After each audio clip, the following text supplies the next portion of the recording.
first thing that comes to mind all the time when big sisters take over, one thing you ask yourself is, now what have I done?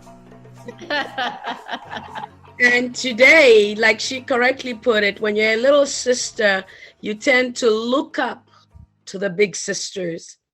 And no doubt, Gertrude is not disappointed. It even feels funny for me to call her Gertrude like that, because where we come from, I should refer to as Sister Gertrude. So allow me for 2 seconds to call you Gertrude, and I'll get in my element where I will correctly, respectfully refer to you as Sister Gertrude. It's been an honor just to watch her story unfold.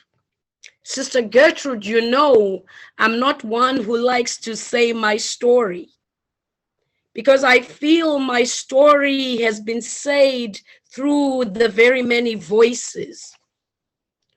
Because when you talk of hope, that's my story. She correctly puts our little town, that is, when you blink your eye, it's a town that you'll miss.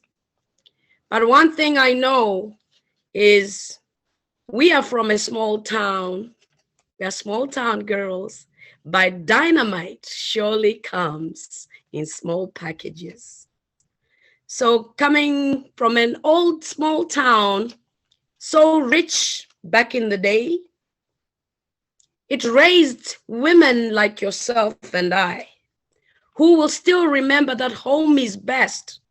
No matter how far we travel the world over, home is best.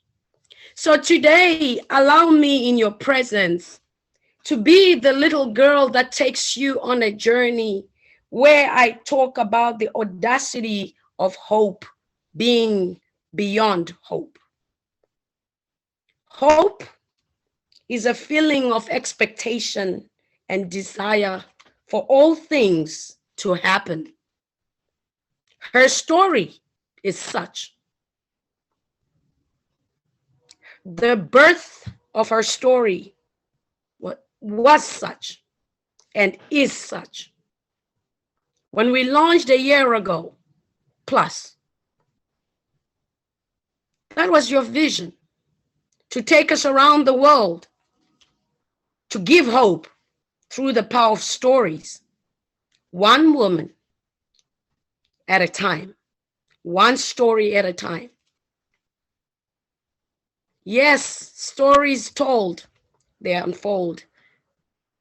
They depict lessons, experience, victories, losses, tears of joy, tears of victory.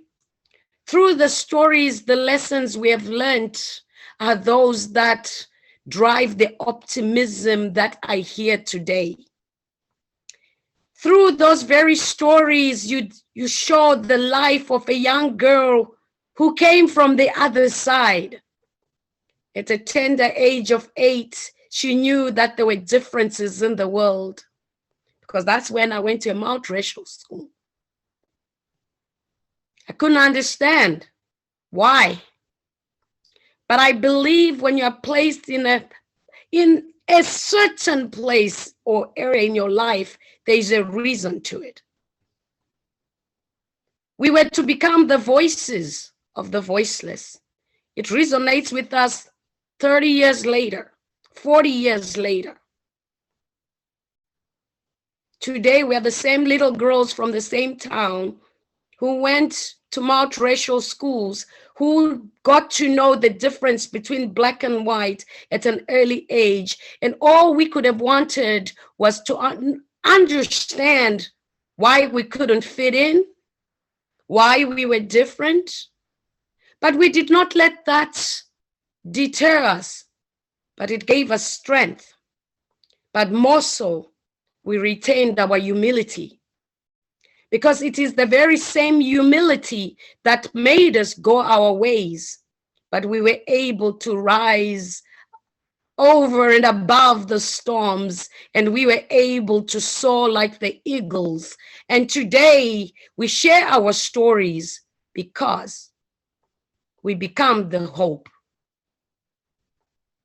We are hopeful. So who was Maria? Because I learned to embrace what life threw at me. Kind of play with the pun. When life throws lemons at you, make some lemonade. But be the best that you're meant to be. Over my life in junior school to high school, accolades became the order of life. You are rewarded for the great work. That was something. Boldness part two, as I call it, as I trotted my way through college and high school and everything else. Responsibility and growing pains. But there was that aspect, no retreat, no surrender. College life, teacher in the making. No, that was not what I wanted to be. I wanted to be a lawyer, and I wanted to be the best lawyer too. But hold on. Life has other plans for you. You don't always get what you want. There was a reason I had to become a teacher.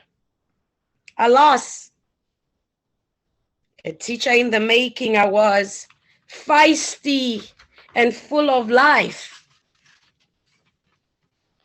Why a teacher? When I was in high school, I remember putting law, law, law. 3 choices. What would you like to be? Lawyer. Second choice, lawyer. Third choice, lawyer. But hey, I became a teacher. I was an ardent reader. Maybe that prepared me for the life I had to serve. A teacher of English, because lest I confuse if I call myself an English teacher, for I am not from England, but surely I am the teacher of English. A foreign language to me, but one I mastered and today proud to articulate. Literature became my passion. One would wonder why focus on Shakespeare? Why really? Elizabethan times? Really, Maria? Just a Black African girl. What do you relate to snow? When you learned snow in there, snow was ice to me. That was the closest. That was the imagery I would look at snow. But I never let that deter me because I got to love Shakespeare. I got to love Milton in Paradise Lost. I got to love my own African literature because there were lessons to be learned. So as we went away, there is a young teacher who goes on to make a difference because I've always believed you are the change that you want to see in the world. Hence, my first 6 years in teaching, I gave back. Yes, Sister Gertrude is right. Whenever I wanted something, I sure would go after it and I would get it. I believed in the students because I went to teach in what they call the firebrand of Zimbabwe. I was a girl that grew up in the suburbs. I went to what they called back then an A school. But there I was going to teach, whether you want to call it ghetto, in the slums, in an inner city school. And I remember the EO, the education officer back in the day, may his soul rest in peace, he asked me, why would you want to go and teach there? Do you even know where that school is? And I said, tell me how to get there and I'll get there. Yes, I'd been headhunted by a private school, but I chose to go to that school, which had an enrollment of 2,000 students. But that's where Maria shows that I am beyond self, because it was in that school where I said, if these kids are given the tools and told to dream, they too have dreams. And that has been my philosophy. Give them a chance and they'll be somebody, because all of us have the potential to become the best that we're supposed to. So that was my journey as a teacher. I believed in changing lives, and I did. I fought for the girl child. Yes, I walked the streets of Harare to stand up for the girl child. A passion that has developed to become my second love, where I will stand and advocate for the girl child, because the girl child is the woman of tomorrow.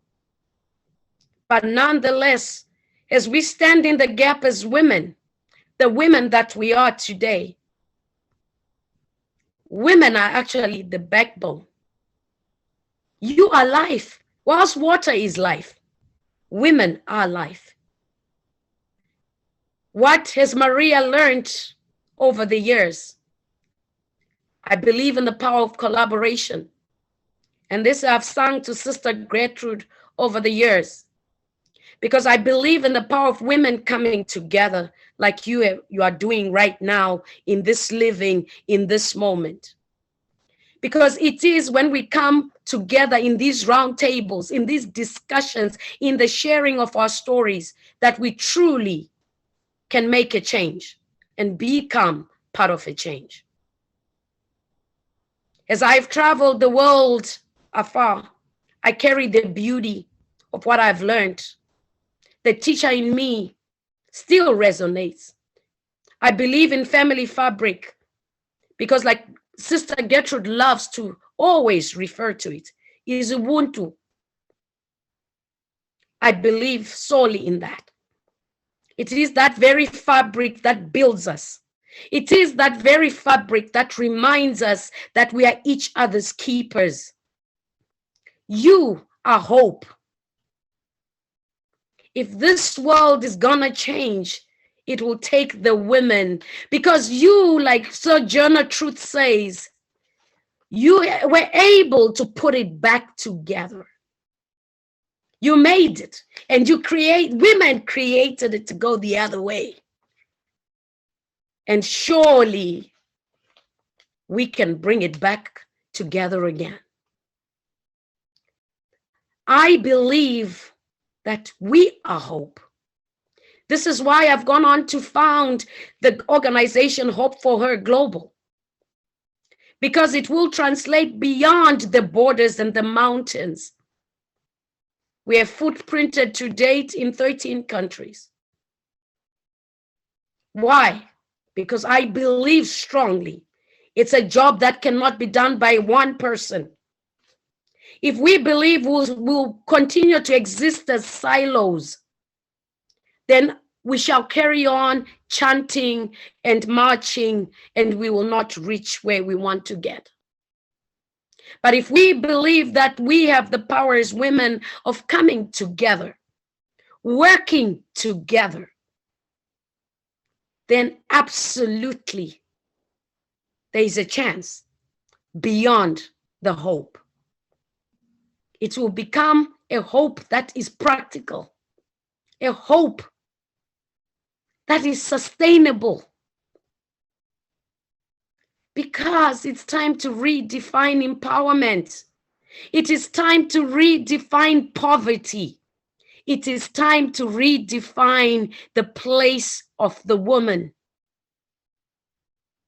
Yes, whilst you were created equal, but we stand to be unequal, or others are more equal than us.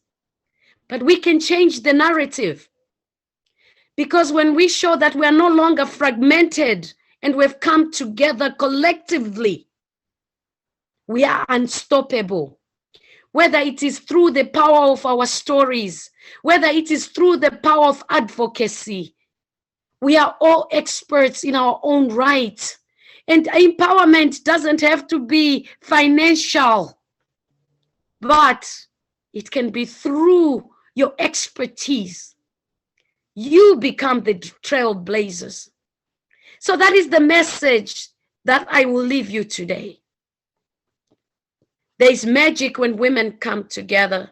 For those of you that were in Vegas, you know, it's a term or phrase I started loosely using, but I'll use over and over again.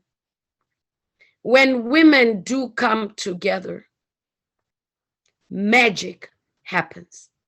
When women come together, change becomes inevitable. So let's amplify our voices. Let's share our stories.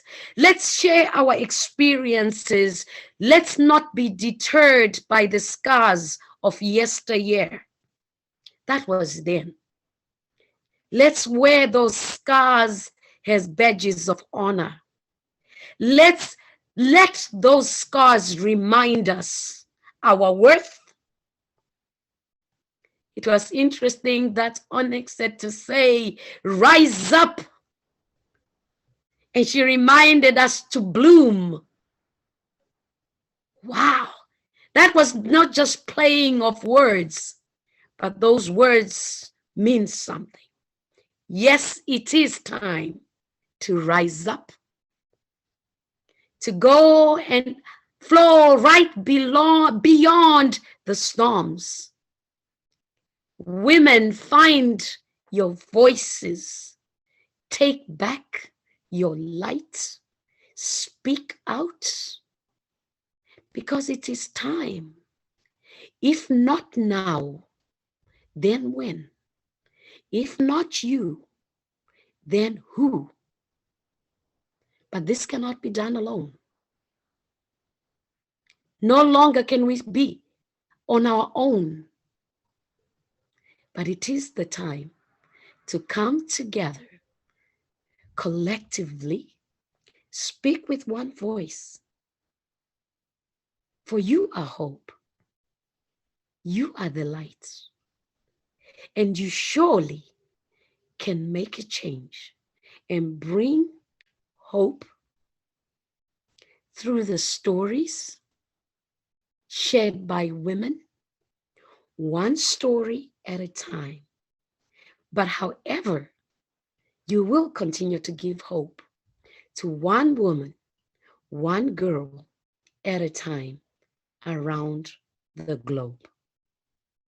I'll say to you in our vernacular language, Majita yenyu, tatenda, asante sane. Thank you. Gracias. Merci beaucoup. Thank you.